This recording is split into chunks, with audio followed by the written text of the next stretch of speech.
here to East Texas tonight. I do hope y'all are having a fantastic evening so far. It's just now 10:35, and if you don't know who I am, my name's Kylie Neal. I'll be taking you through all the way up until 11 p.m. tonight to bring you the latest. And tonight we have a very cool guest on with us. You might have eaten his food or been across the street in the downtown square. We do have our very own Lance McWhorter. Hi. Chef Lance McWhorter, actually. I didn't even say that correctly. That's all good. But we have been sitting here talking since 10 o'clock. But I have to share it with you guys.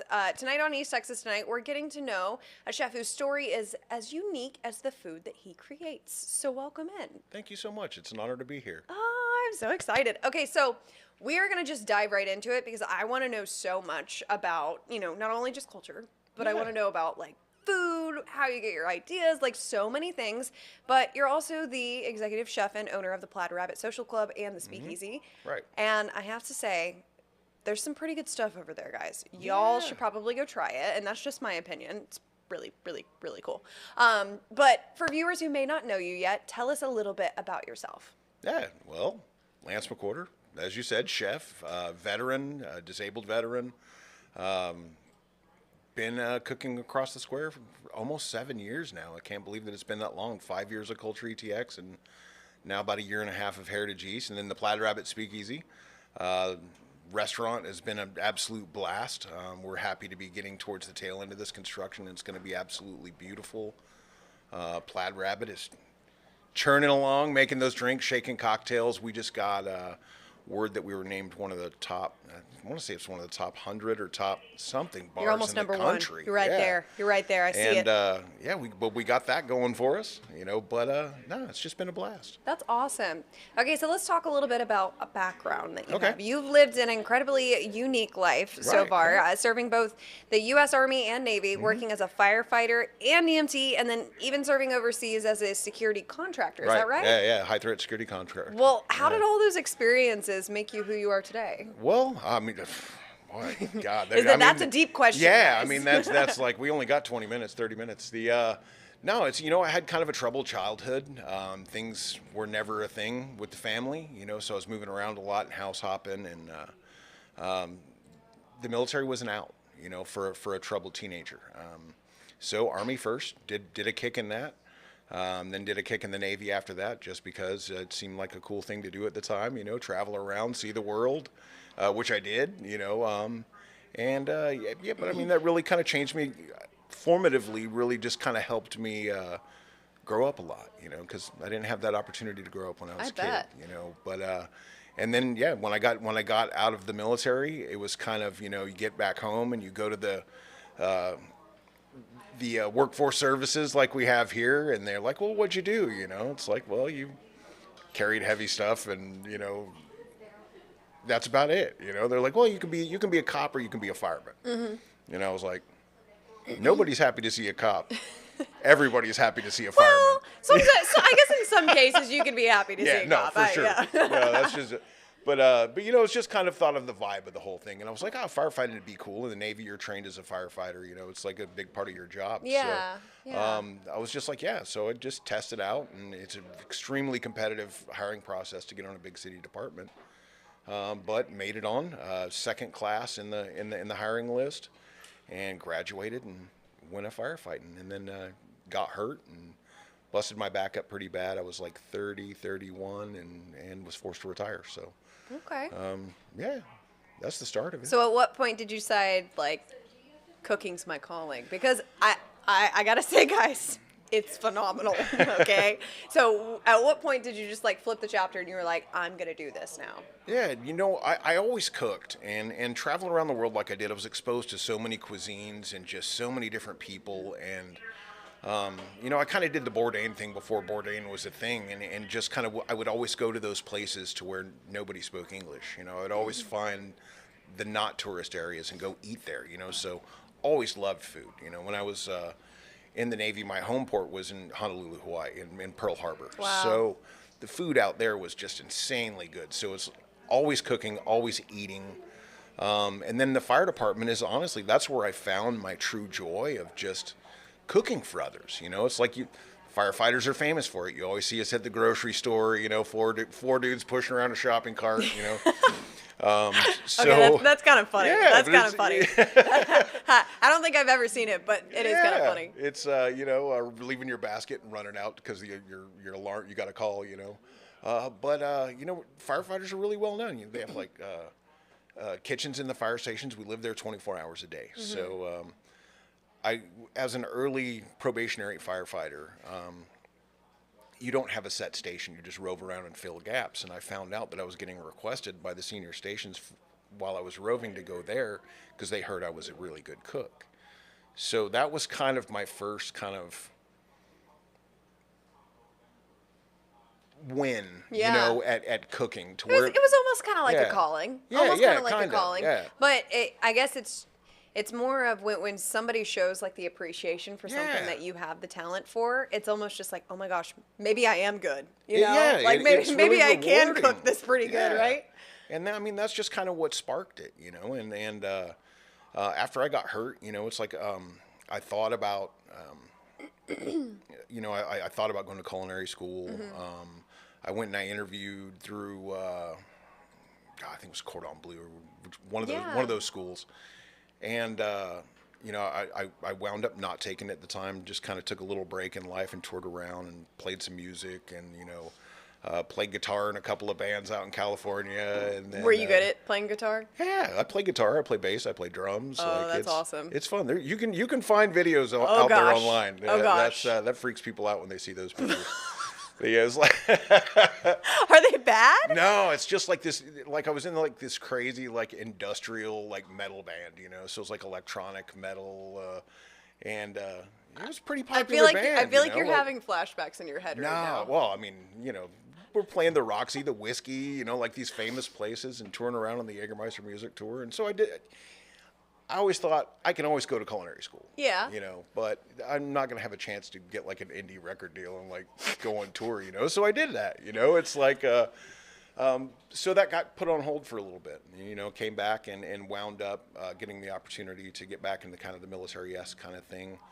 War still going on, and they needed, war fighters that weren't necessarily military, people to fill gaps. So, signed up and went contracting instead. As soon as I'd spent some time overseas, it just really kept grinding at me that I needed to cook. It's like I would just read books. That's really cool. Yeah, and watch shows and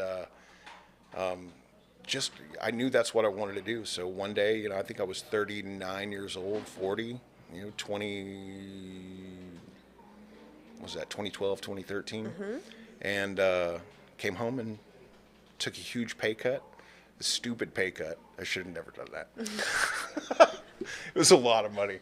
But no, took a pay cut and went to work as a line cook for, next to nothing down in the hill country. And well, I mean, everybody's got to make it somehow. Yeah. And I feel like when you have a dream and you want to reach that end goal, right. you're going to have to go through a lot of steps and climb the ladder to get to where you are now. Yeah. And obviously, phenomenal chef, and he has a great spot. So it worked out. Yeah, it did. It's I've always been, as you can tell by my resume, it's like I've always believed in just doing what you want to do, like chasing your dreams and just never letting anything hold you back. And if it's time to move on, it's time to move on. If something doesn't work, it doesn't work. Cool, you failed. All right, go do something else.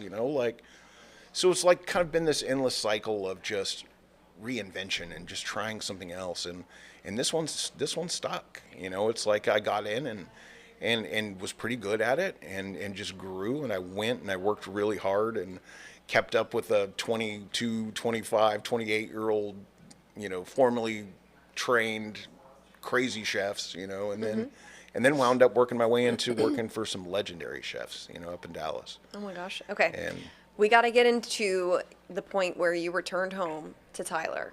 Okay, yeah. Why Tyler?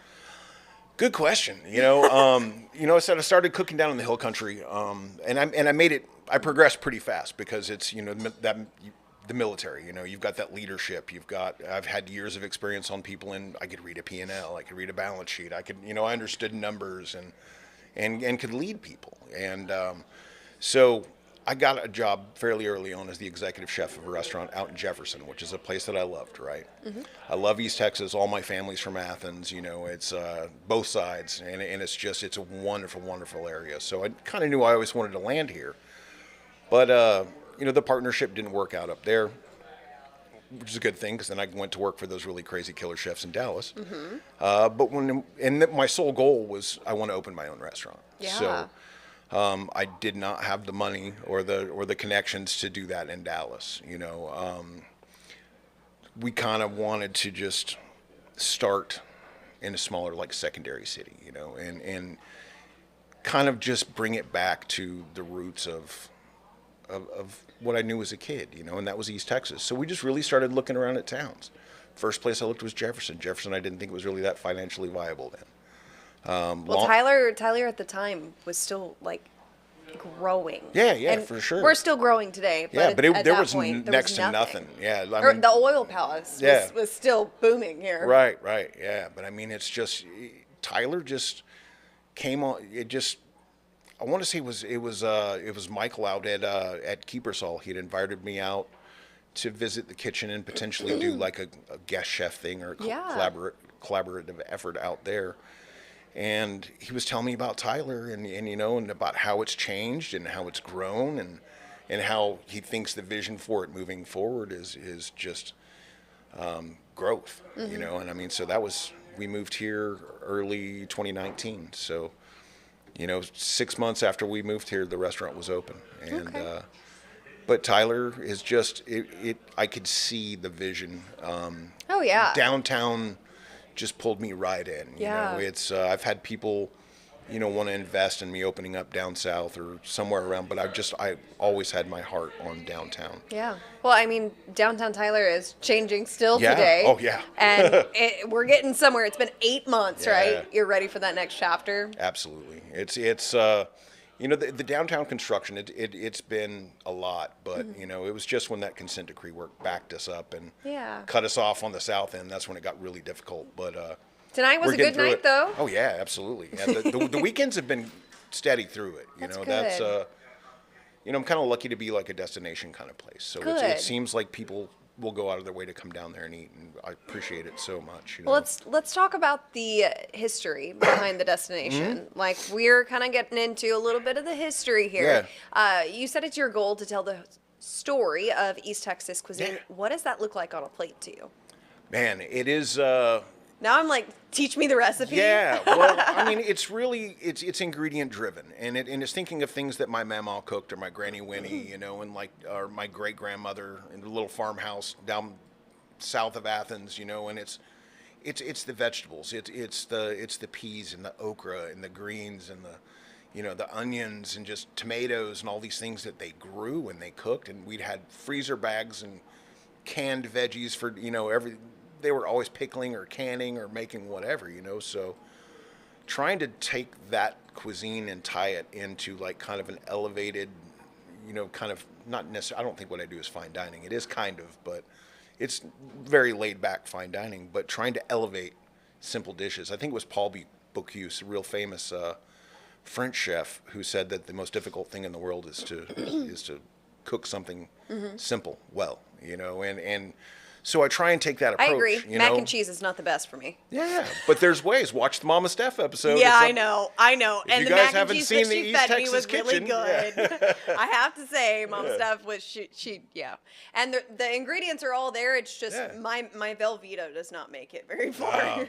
That's look up that recipe on her kitchen, because it shows you how to make that Mornay cheese sauce, and it just melts effortlessly. I used to be like a big pasta person, and now I'm just like not. Like, really? I don't really do pastas a lot. I love anymore. it. Did you ever make your own? No, I have not. That takes a lot of time. No, not at all. Really? It's super, super easy. I mean, you got to plan ahead a little bit. I need some eggs and some flour and a little bit of olive oil and some salt. And, Oh my gosh. just roll it all up and cut noodles. I mean, it's delicious. We make all of our own pastas over there. Minus like the typical extruded stuff, like a cavatappi, like a macaroni noodle or something like that. So other than that, you can come by. I remember when I very first opened up, like people were freaking out because they'd come by at 8 o'clock in the morning and I'd be in that front window rolling pasta by hand, and we still do it. My baby chefs over there are incredible. Yeah. And they're all learning how to make all this handmade pasta, and it's something that's really unique out here in Do Tyler. you enjoy teaching? Yeah, it's the best. That's the foundation of what I do, really. Chef is a chief, is a teacher, is a mentor. That's really where, I'm not getting any younger, so it's kind of like that's my real goal, is to just really try and teach and mentor and guide people. I was just talking with one of the directors out at TJC, with Scott Martinez from EDC a week or so ago, and about coming out there and potentially like kind of trying to help. Yeah. Talk to some of the culinary students, or with the high school or whatever. It's like, if you get school people are out there, hit me up. I just love teaching. So, and the kitchen is a forever teaching spot. Especially when we change the menu up like we do all the time. There's always a new technique or a new combination or a new something that they haven't made before. That's so cool. And I bet it's a good feeling too to just share your passion too with some of these students that are just wanting to learn. Yeah. I think that's so cool. Well, and seeing somebody that's made it, like I've been on Food Network, I've been on Chopped. We were about to ask that. Oh yeah, but I've been on the bucket list. I've been on, I've won some great awards. Prince of Pork competition. That's Koshan 555. That was Yeah. a big one. That was a huge nationwide one. But it's just those kids love stuff like that, or young, not even kids, young cooks. Just starting off in their career. Because somebody like me, it's like it's not like the didactic version of it. It's like I'm the real, like, on the line every night, like with cuts and burns, and I'm the guy that is out there doing it. So it gives them a perspective that comes from reality, like a real working chef. So, I'm kind of working on an online school classroom thing right now, cool. where I'm shooting videos. That's so cool. And just training people. Yeah. It's a blast. Oh, that's awesome. Okay, well, besides life in the kitchen, let's talk about life outside the kitchen. Yeah. Let's get to know you a little bit more. Outside of the kitchen, what does your life look like? Just learning, reading. I'm a nerd, it's like. You like to read? Yeah. I love to read too. I love reading. I'm not a big fiction person, it's like, not necessarily just cooking, poetry. I love poetry. That's cool. Like I just finished up a really cool collection of Bukowski, which is awesome. Like it's. What's your favorite poem? Oh my gosh. I put you on the spot. No, what is the do not go into that dark night one. I just saw the guy read it the other day. It was what's his name? Alfred from Batman. Michael Caine was reading it, and I cannot remember the name for the life of me. But that was an incredible, incredible reading. It was just one of those that was just so passionate. I cannot remember the name of it. That's okay. Yeah. That's okay. That one was fantastic. Well, let's talk about you traveling all over the world. Yeah. We're going to move on here. How have those experiences influenced your creativity over the years? Oh my gosh, it totally involved in all of it. I mean, it's. Does it affect your just like life outside of work and then also in the kitchen? Yeah, I mean, it's just exposure to different things, different Yeah. flavors, different techniques. And like I said, I would always try and keep away from the real touristy spots. So it kind of going into not so economically vibrant areas, to where like our food is very much rooted in just very hand to mouth living, and I love that type of cuisine, because to me that's the identity of a culture, is what the normal people eat every day, Oh, yeah. So traveling to a lot of places, it's 40 plus different countries, and I've still to this day never set foot in Europe or the UK. So all of them are all over, cool. So I want to travel so much more than I try and go somewhere every year with my family, and we try to do it together. So like this year we went to the Grand Canyon and hiked it. The year before that, I think we went to we went to Aruba. Oh, cool. And then the year before that, we went to Costa Rica. So we've just been kind of just hopping everywhere, trying to figure out like where we can go. And since we're adults, we have to kind of space it out with Right. PTO. Hey, Yeah, boss, yeah. if you're listening, please give me more. I haven't had a vacation in like, oh my God, I think it's almost I 10 take years. vacations Yeah. every year. I'm not complaining. I Yeah. just More PTO, more PTO. Open a business, they said. It'll be fun, they said. It is fun. No, it is fun because but you it's get to give tough. back in Yeah, a way, you yeah. know? It's tough to get a break. It's always nice to kind of get out and see the world and travel. And I think it inspires a lot of people to do more things and bring in different cultures and try different foods. And I just think it's so cool. Like, it's just such a fun way to enjoy your life. It is. And especially if you're somebody that's open-minded enough that you can travel like as like the gray man. Like to where you can just go and just completely just fall off of any sort of identifiable radar and just kind of integrate. And Bourdain was great at that. He was incredible at just being the gray man and just integrating into whatever society he was visiting. And that gives you the real experience, So it's just traveling like that is awesome. And this year, by the end of this year, I will have seen Spain. For sure. I'm taking a vacation this year. Sorry, folks. Dylan, my sous chef, is incredible. He's been learning. He is good. He's gonna take it for a week. Like Dad needs a vacation. Oh my gosh. Okay. Well, before we go, because it's 10:55, we're gonna just already. Yeah, I know. We tend to yap here on East Texas tonight. So sorry, guys. I love it. We're gonna talk about your Let's talk about something we would be surprised to learn about you. And when you finally get a day off, how would you spend it? Oh my gosh! If I could get a day off, I would get on the first thing smoking and go somewhere else. Like, not because I don't love it here, but I spend all my time here. It's like I need to get something different in my face for just a minute. I'm working on the new restaurant down on Broadway and Elm. It's going to be called Tresoro, and it's rooted in a lot of that North African and Turkish and Syrian and kind of that Mediterranean vibe. Yeah. With a little dash of kind of that Spanish tapas and Italian, because I worked for, he's a Michelin chef now that specializes in that, and I love the food so much, but I don't have that. Is it more of like the spicy foods?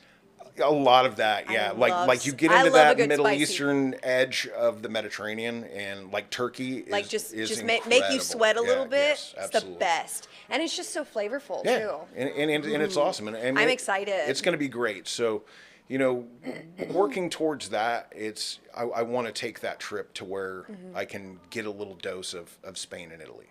Because I haven't been to those places. I've been to a lot of the other countries around them, but it's. I think that's what I'm doing on a day off. If I got to stay here, I'm going fishing. I'm Really? a huge fisherman. That's I was a. Do you have a boat and stuff? I do kayak fishing. So I did the Bass. Isn't that harder? Yeah, it's like I did the Bassmaster kayak series for a minute a few years back. Are you kidding? That is the fun fact of the night. There you go. That's what a lot of people don't know is I fished the Bassmaster kayak series. A lot of people remember seeing my truck when it was all wrapped like Ricky Bobby, And no, I was a Bassmaster Kayak Series angler for 3 years. Got to travel, it was like 4, 5, 6 times a year to go fish tournaments. And I qualified for the Bassmaster Championship all 3 years in a row. Okay, that is the fun fact. So if anybody likes to bass fish, hit me up. Like I know all the spots out here. Like that's awesome. So big bass fishing is a fun one. Yeah. That is awesome. Okay, last question. Okay. You've lived a full life of adventure, whether it be fishing in a kayak for the Bassmaster. Fun fact here. Traveling the world and everything else just kind of put together. Looking back, if you could pick one of the moments in your life that was the most important to you on what it made you who you were, what moment would it be? Dude, that's rough. Because I mean, for me, if it was, my life, I'd probably pick all of them make me who I am today. Yeah. But I feel like your life is just so adventurous. And that's what makes it so difficult, is because every one of them has had an impact. I will say, like currently, like in this era of me, I think getting the keys to that restaurant on Anthony Bourdain Day, which was June 25th, 2019, that was something else. But the most important one, or the best one, would be probably the first time that I ever saw somebody, because we've got an open kitchen, so we can see everything. We're right there in the dining room with the diners. That's also really cool, guys. Yeah, you can watch us losing our minds on a Saturday night. Yeah, but plating up something, with the tweezers and everything, and seeing it go out to the table and seeing the looks on their faces, then you see the camera come out. you know, and then they move around, take another picture, and then they take a bite, and then you just see the eyes close and the head starts nodding. Like seeing that in my own restaurant, I mean, it literally made all the hair stand up on my arms. Like that is the coolest thing that I think can ever happen to you, because it's my identity on the plate, you know. And so to give something so personal like that it's really fulfilling, you know. Yeah. Well, from military service and world travel to award-winning dishes in downtown Tyler, Chef Lance McWhorter continues to use food and culture and storytelling to redefine what East Texas cuisine is all about. And we thank you for being here on East Texas tonight. It's so cool getting to know a face that you might see in the kitchen, serving up your dishes. He's got a life kind of outside of the kitchen. And if you see him around, say hello. Lance, Look thank forward you to it. again. Thank you so much. I appreciate it. It's been a blast. Awesome. All right, we're going to go ahead and take a break, and then coming up right after this is going to be y'all's Weather Extra. Stick with me. Here we go.